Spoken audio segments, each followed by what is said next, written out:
3, 2, 1. Oke, saya di sini akan menyampaikan tugas besar APBO dari analisis sistem e-commerce dari produk Unipin ya. Oke, kita langsung saja ke yang pertama. Ada use case bisnis plus skenario. Dan ditambah lagi contoh di sini merupakan use case bisnis. Di dalam use case bisnis ini ada beberapa item dan beberapa aktor, yaitu aktor dan admin. Iya. Lalu saya besarin dulu. Di dalam user itu ada views, ada search, ada add cart, checkout, login, dan register. Lalu di menu admin juga ada manager production, manager order, dan manage customer. Oke, kita yang langsung saja ke yang kedua, itu ada skenario. Di dalam skenario ada use case pertama, melakukan pemasaran.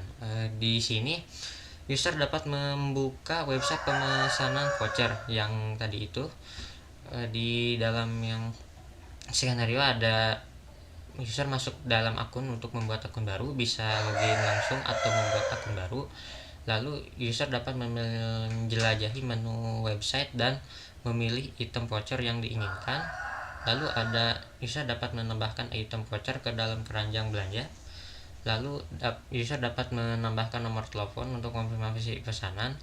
Lalu ada dapat melakukan pembayaran menggunakan metode yang sedia seperti e-wallet. Sistem mengirimkan notifikasi konfirmasi mengenai pesanan yang diorder.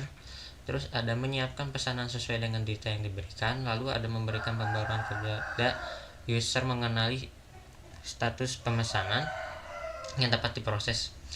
Lalu ada menerima pesanan dari ulasan atau feedback. Dan skenario ini terjadi pada di sini.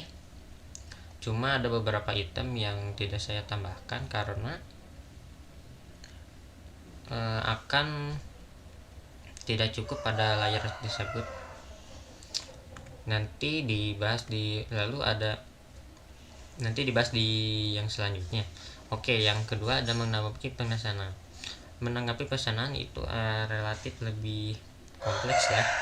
Lalu ada skenario nya seperti berikut. Admin dapat menerima notifikasi pesanan baru dari sistem. Admin memverifikasi detail pesanan dan kesediaan tim. Jika pesanan dapat diproses, admin mengkonfirmasi pesanan ke sistem. Jika ada masalah atau keterlambatan, admin dapat memberikan informasi kepada user atau di sistem. Admin dapat menyiapkan pesanan sesuai dengan detail yang diberikan. Sama admin dapat memberikan pembaruan kepada sistem ketika pesanan siap untuk dikirim. Setelah sistem memberikan notifikasi pada user untuk mengenai status pemesanan. Oke, yang selanjutnya adalah ada usage plus sistem plus skenario. Di sini dijelaskan yang tadi kan gambaran dasarnya. Lalu ke ini agak kompleks sedikit. Di menu pelangi itu ada register, ada login, lalu terhubung dengan katalog. Habis itu bisa ke keranjang.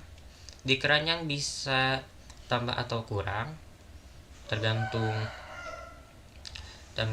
kebutuhan. Lalu di keranjang ada pembayaran, lalu bisa konfirmasi, lalu ada histori pembelian, bisa daftar voucher.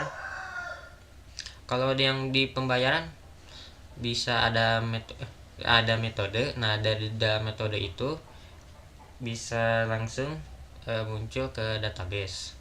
Lalu di database itu dimunculin lagi ke administrator untuk admin menambahkan voucher baru atau menambahkan voucher baru. Lalu ada pemulir detail voucher yang dapat ditambahkan ke database sistem tersebut. Lalu di database tersebut dapat daftaran voucher untuk dapat di download histori pembeliannya oleh pelanggan. Oke, skenario nya seperti ini. Membeli voucher, deskripsi. Oke. Lalu ada skenario sebagai berikut. Pelanggan membuka situs web aplikasi penjualan voucher, lalu pelanggan masuk ke akun atau membuat akun baru. Lalu ada pelanggan menjelajahi katalog voucher yang tersedia. Lalu pelanggan memilih voucher yang diinginkan, memasuki jumlah dan menambahkannya ke keranjang belanja. Lalu ada pelanggan melihat ringkasan pesanan dan memilih opsi pembayaran. Lalu sistem memandu pelanggan untuk melakukan pembayaran menggunakan metode yang dipilih. Lalu menyelesaikan transaksi untuk menerima konfirmasi pembelian.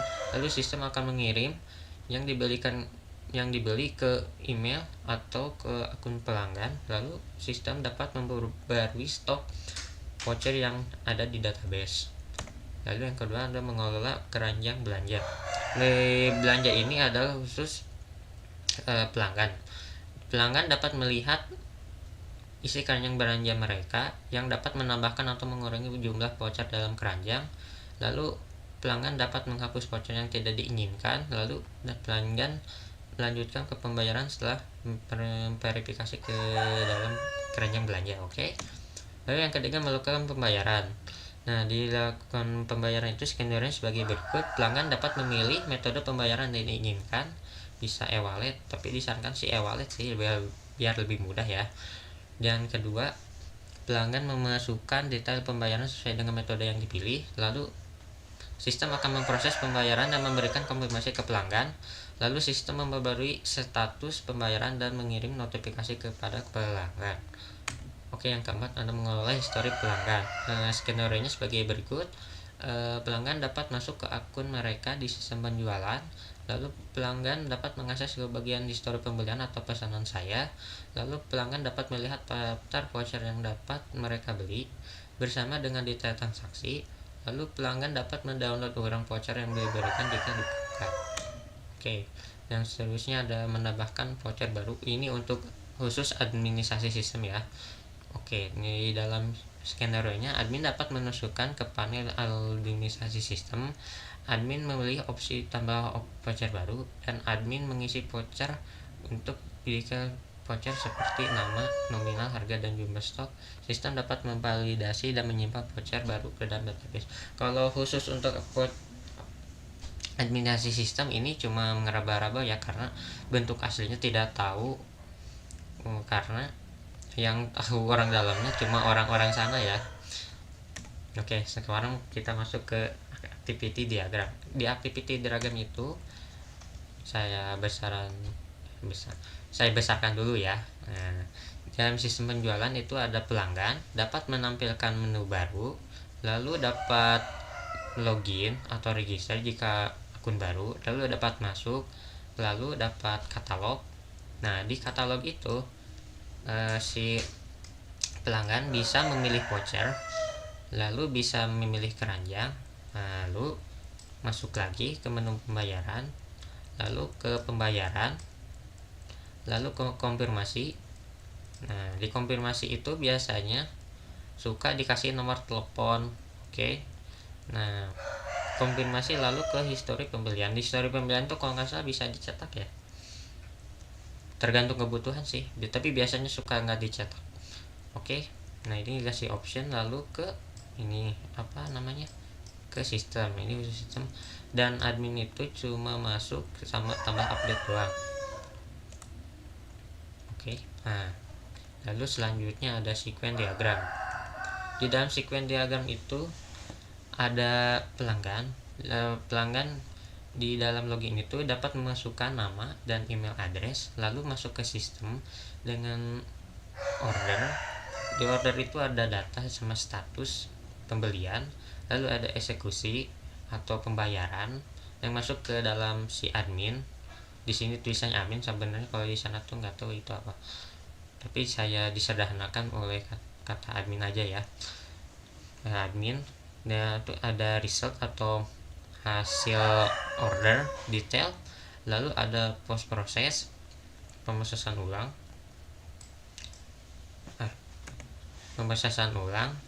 baru ada result atau deskripsi sama expire kadaluarsa si voucher. Lalu di kelasnya di sini ada class and object diagram. Lalu di sini ada class dan object diagram itu terdiri dari customer, ada order detail, ada result, ada payment. Nah, kalau di bagian payment itu dibagi menjadi 3, bisa e-wallet, transfer, dan credit card. Tapi biasanya kalau di menu payment itu cuma menu e-wallet saja yang paling banyak digunakan. Di dalam customer sendiri itu ada nama, email, data, status, voucher status, pajak status, sama ada di result itu ada description, expire data, sama di mode payment ada amount, total, sama ada e-wallet, di transfer ada 6 bank ID, sama di kredit ada nama, type ada expire data. Oke, yang selanjutnya ada deployment diagram. Di deployment diagram itu ada komponen, komponen itu termasuk voucher kode. Di dalam voucher kode itu masuk ke dalam device atau web repository-nya si Unipin itu, yang di dalam ada voucher kode. Lalu masuk ke voucher system, yang dimana ada voucher terdiri dari bisa payment support, ada voucher kode tentu saja, dan redeem mechanism. Vouchernya bisa di redeem. Oke, segitu dulu ya yang bisa saya sampaikan. Mohon maaf bila ada kesalahan, dan mohon maaf juga kalau ada kesalahan kata-kata juga. Oke, segitu aja, dan sampai jumpa kembali. Bye.